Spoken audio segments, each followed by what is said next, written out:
Well thought through bag. Main compartment holds the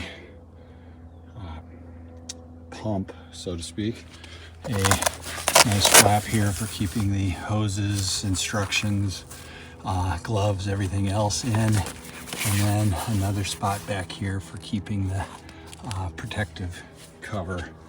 And here we have the pump itself and the traction pads on the bottom, protective cover, the gloves, which are important for using if you're using the exhaust. I will be using the air compressor and would not have bought this if I had to rely on the exhaust, in my opinion.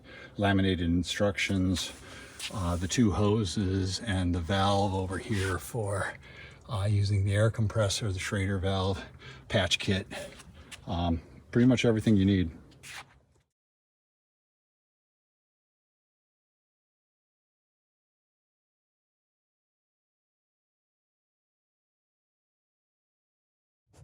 So the exhaust valve hose appears to be a requirement, and it connects through this connector to the air compressor connector. And this has got a backflow valve in it that stops the backflow, and then connects into the main hose, which in turn connects into the pump bag. All of this uses the same easy twist on connectors. They all connected easily.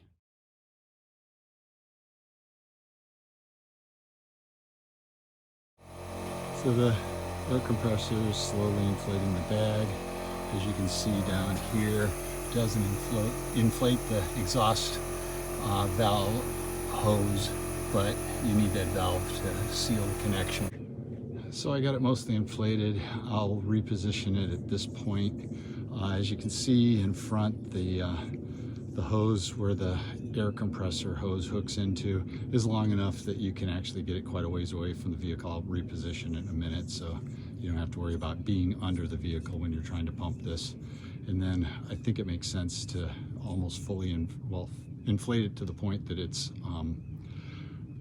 where you need it to be, and then position it exactly where you want it to be. I've watched a lot of videos and people put some pretty dodgy positioning on things.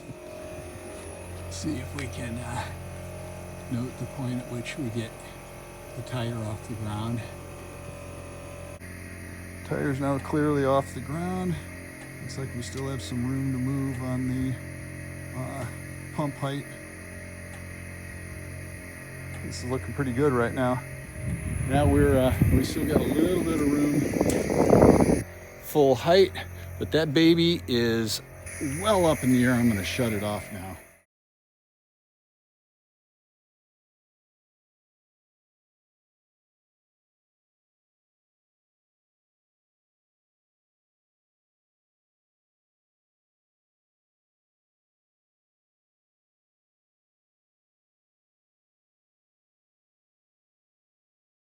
So it's been up in the air for probably 5 minutes now after I shut off the pump, and I don't hear any sounds of air escaping, although I'm exercising some caution not to get in the way of anything that might come flying off there, or the thing accidentally